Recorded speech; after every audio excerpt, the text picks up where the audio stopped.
البنات كي بقيتو لاباس عليكم صحتكم مزيان. المهم كنطلب من الله باش هاد الفيديو يطلع.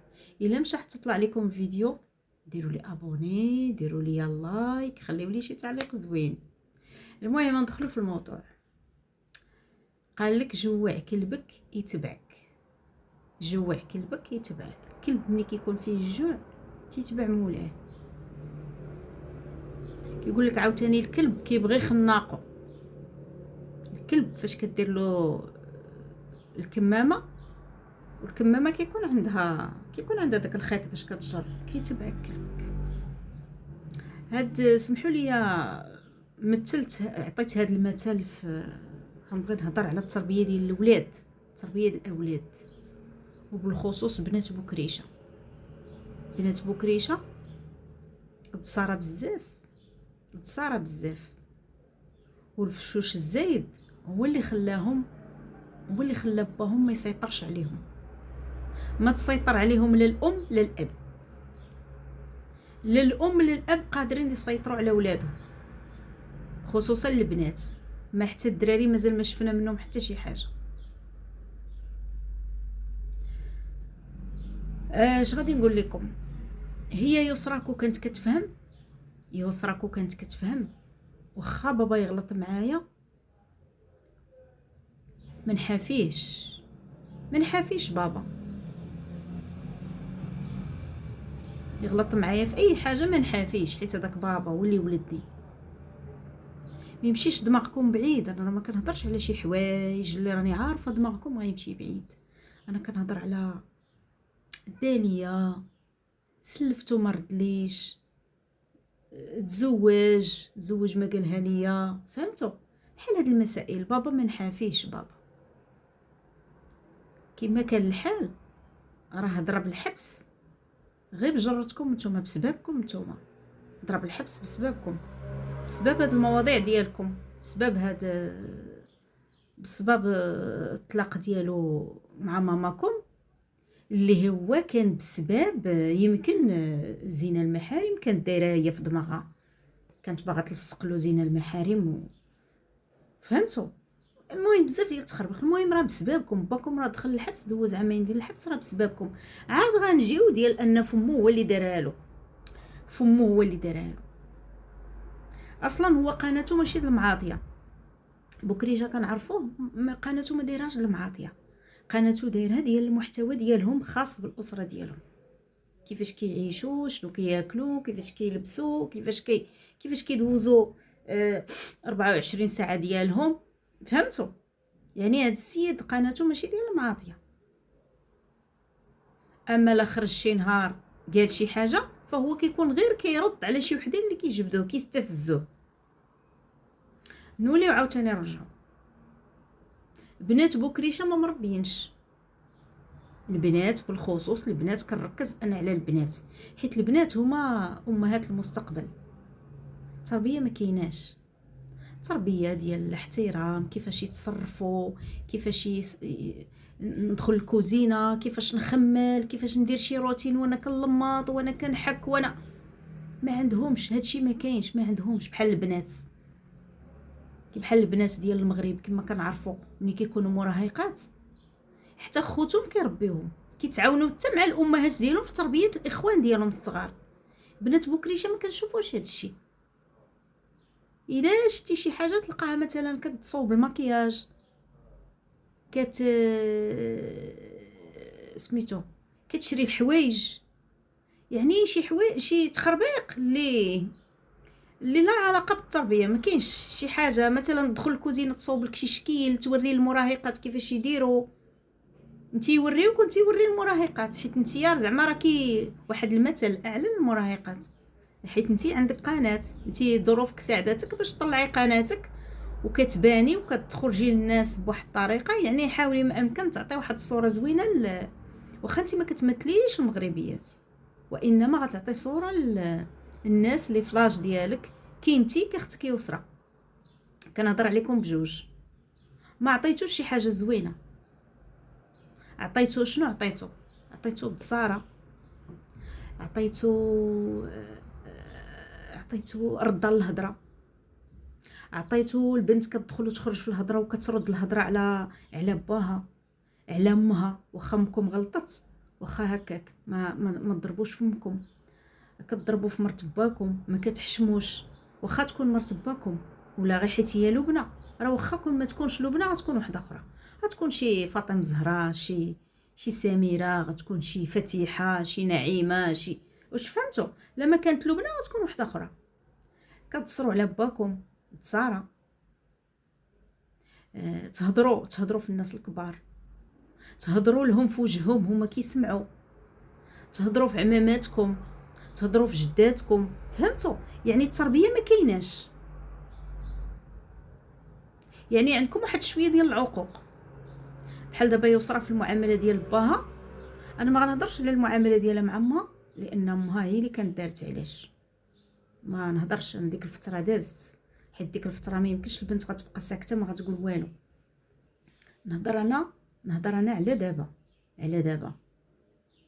على دابا اللي هي منخله باها، ما كتمشيش عنده، ما كتصورش معاه، ما حتى شي حاجه.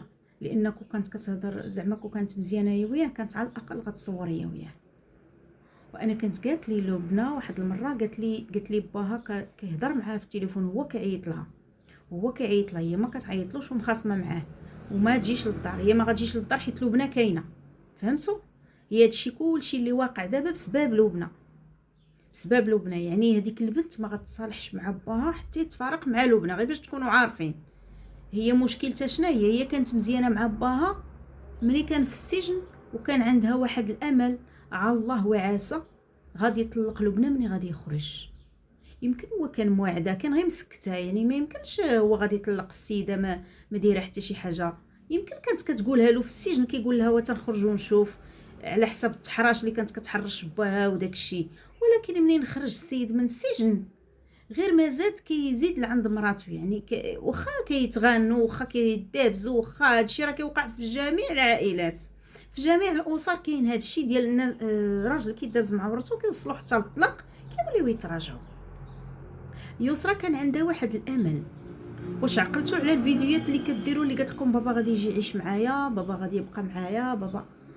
عقلتوا؟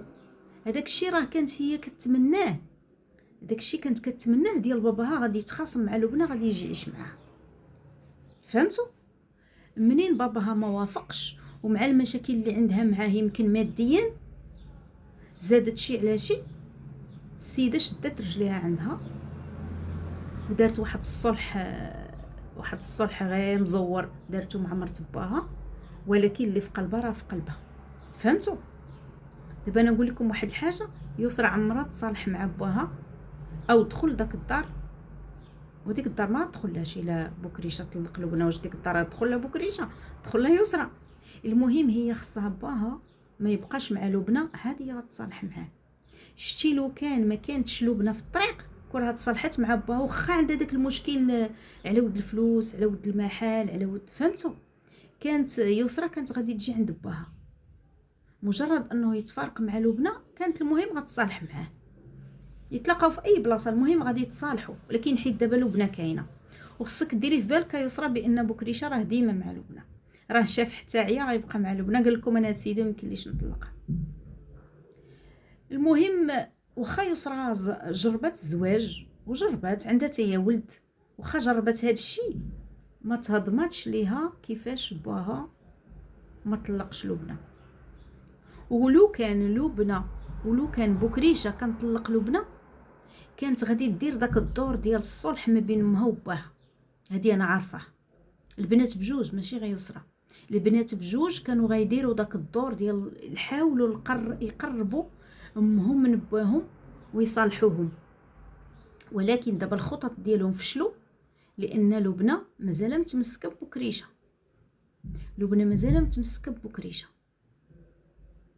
وغادي تزيد تمسك به اكثر منين شرا الدار غتمسك به اكثر. بينت هادشي، كل فيديو كتبين هادشي. فهمتوا؟ فالبنات كان عندهم امل، وخصوصا انت فاطمه الزهراء راه صورت لينا شي فيديوهات كتضرب المعنى ديال ان بابا ماماها وباباها غادي يرجعوا. فنهار على نهار كيتبين لينا بان بكريشه للعكس، بكريشه كيخرج كيعطيها واش عطيها الطليقه ديالو، كيعطيها واش عطيها، كيقول لها صافي انا قلت لك ما غنرجعوش بلا ما تطلعي ديري فيديوهات وتذكريني انا. فهمتوا؟ البنات عندهم امل ان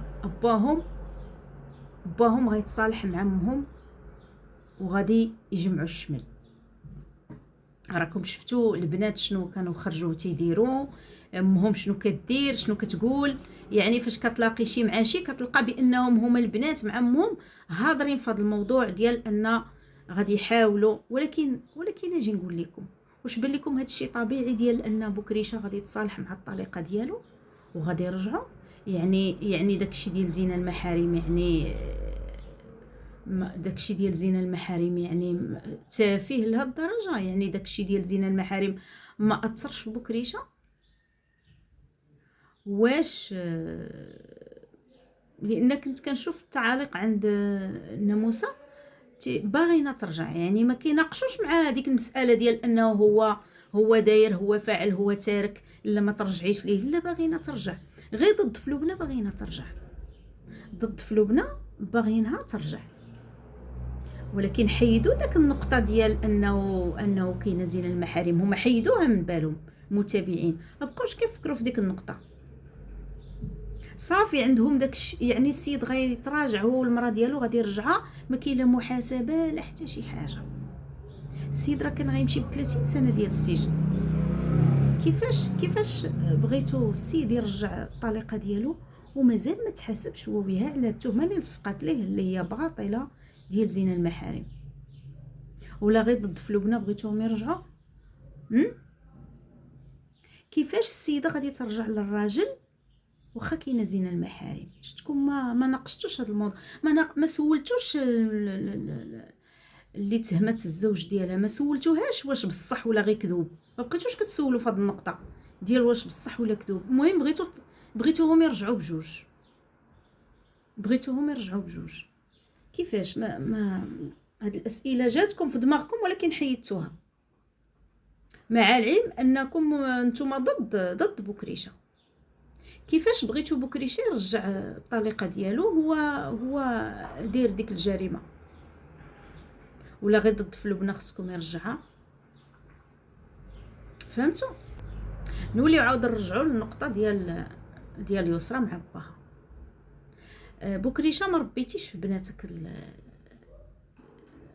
في بناتك شي حوايج اللي هما مهمين، ما دخلتوهمش ليهم في التربيه، الصواب والاداب والحياء والحشمه والعراض والاحترام ديال الناس الكبار. البنات مقصدرين وغادي تاكدوا منهم مزيان بانهم مقصدرين. منين غادي يسهل عليهم الله يتزوجوا الا كتاب وتزوجت فاطمه الزهراء ولات يسرى عاودت الزواج بشي انسان اخر، غادي يبان لكم مزيان شنو كاين،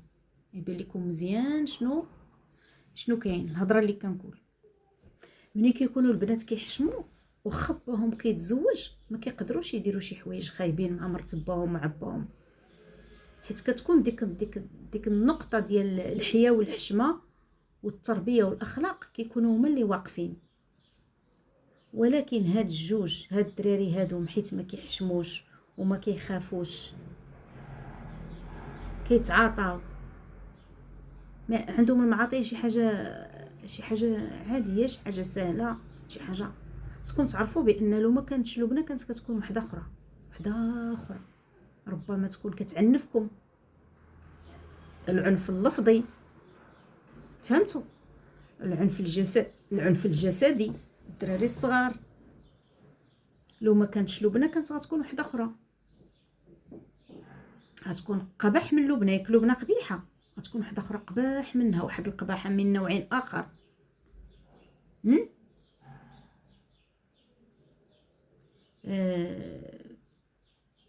كنعرف انا بزاف ديال الاباء مزوجين وبالزوجه الثانيه والولاد ديالهم تيحشموا من زوجة الاب، خصوصا الا كانت زوجة الاب هي بنت دارهم اصلا، كتحشم، محتارماهم في ظهرهم وفي وجههم.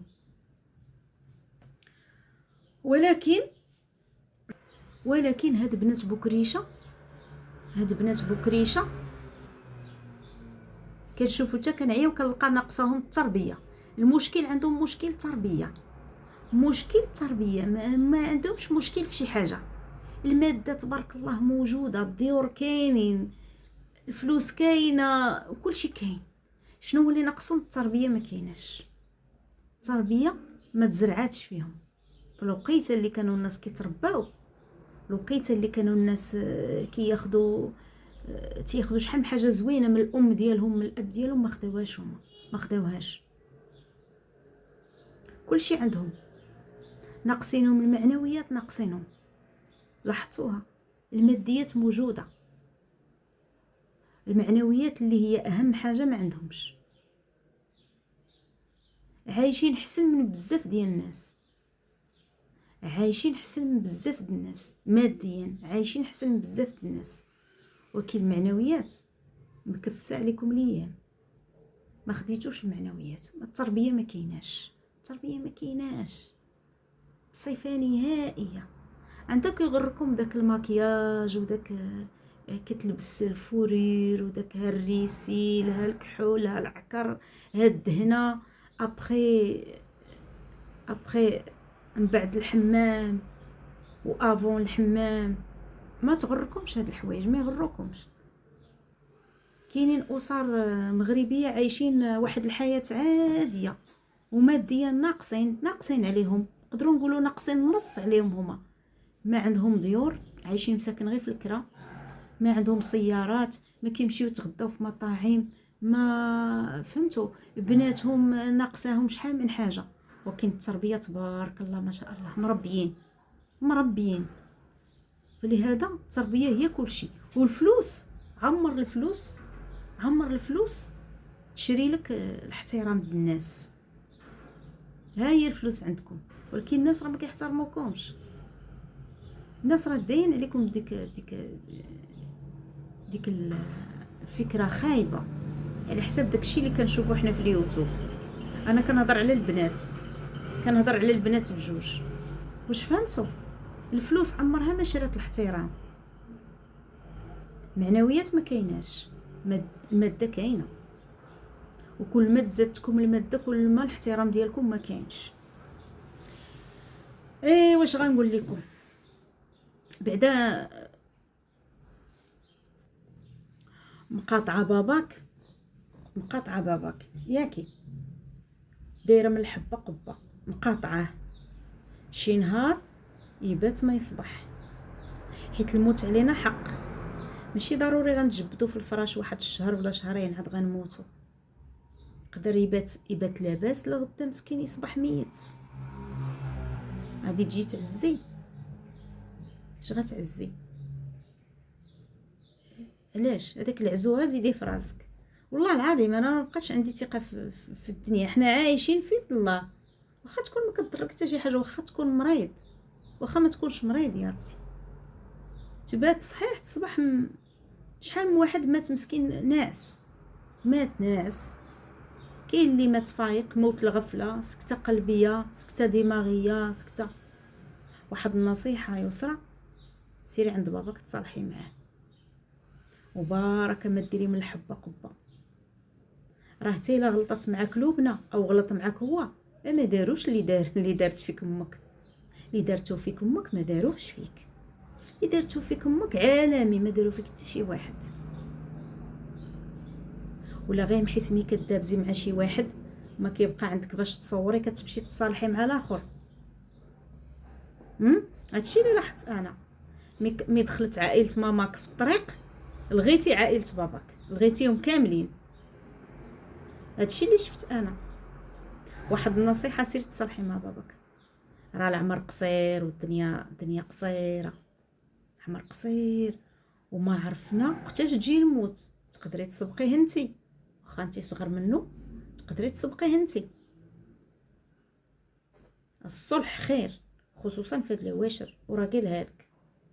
كتسناه هو يمشي عندك، هو راه ما يمشيش عندك، ما غيمشيش عندك. انت اللي خصك تجي عنده، انت اللي خصك تمشي عنده، انت اللي غدير هاد الخطوه باش تاخدي الاجر.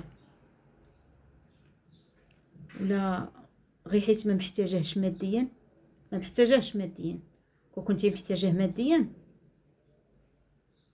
كنتي محتاجاه ماديا كنتي غتواصلي معاه وغتمشي عنده، وربما كاع الا كنتي طلقتي غتعيشي معاه، ولكن انت ما محتاجاش ماديا. يعني كلشي بالطمع. كانت الماده ما عندكش، كنتي فاش غتطلقي كنتي غتمشي اما عند ماماك ولا غتجي عند باباك، ما غتبقيش بوحدك. ولهذا قولي الحمد لله، قولي الحمد لله، سيري تصالحي مع باباك، لان الموت والحياه في الدنيا ما عرفتي شكون السابق. شي نهار يجيك خبارو، شي نهار يجيك خبارو وغادي تندمي، غتندمي بزاف، حيت انتي ما سهلاش، حيت انتي ما سهلاش. الا كان هو غلط معاك في شي حاجه، انتي درتي كوارث، انتي ما سهلاش. وداكشي اللي كديري، شي والدين راه ما كيسمحوش لبناتهم على داكشي اللي داروا. انتي درتي شي حوايج ما يسامحكش عليهم باك. انا كنعرف شي بنات داروا قل من اللي درتي انتي، جراو عليهم للزنقه، جراو عليهم للزنقه. اما بكريشه بالنسبه لبارابور لدوك الاباء، بكريشه مسكين ما داير حتى شي حاجه. عندك مشكل تجلسي غتفاهمي معاه على الطبله، الا عندك مشكل معاه جلسي وتفاهمي معاه على الطبله وتناقشي معاه بالاحترام بالاداب وتحترمي مرت باك.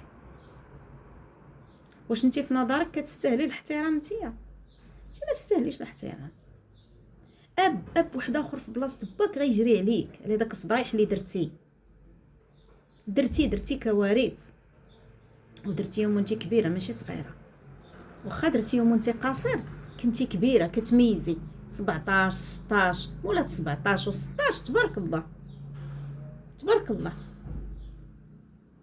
ومولات 18 حتى هي تبارك الله. راه غير القانون اللي كيقول لك قاصر، اما تبارك الله مولات 17 و18 و16 راه تبارك الله بعقلهم. اويلي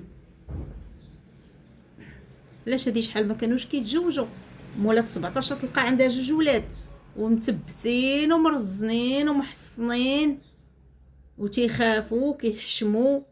نتوما والو هاد الجيل. واش غنقول لكم؟ الله يهديكم.